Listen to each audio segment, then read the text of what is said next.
কমলগঞ্জ উপজেলা welfare association ইউকের নবগঠিত কমিটির অভিষেক অনুষ্ঠিত হয়েছে। সোমবার রাতে পূর্ব লন্ডনের একটি রেস্টুরেন্টে আয়োজিত এই অভিষেক অনুষ্ঠানে সংগঠনের নেতৃবৃন্দ সহ বিশিষ্ট ব্যক্তিবর্গ উপস্থিত ছিলেন। অনুষ্ঠানে সভাপতিত্ব করেন সংগঠনের সভাপতি শেখ এম শামীম শাহেদ।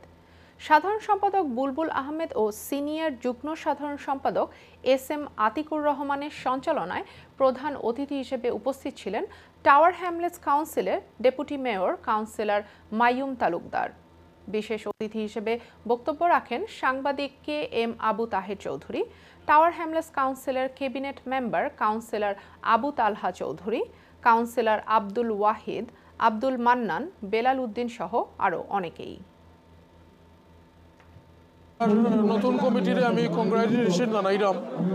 তারা যে রিপোর্ট দিচ্ছেন বালা কাজ করা দেশ বাংলাদেশ এবং এদেশ all the best to them. আমাদের সবাই সহযোগিতা করতেছে এবং তারা যেন আরো সহযোগিতা করে, আপনারা সহযোগিতায় আমরা যেন কাজ করতে পারি। এগুলো চিকিৎসা সরঞ্জাম আমরা কমলগঞ্জ থানা প্রশাসনের মাধ্যমে আমরা 6 লক্ষ টাকার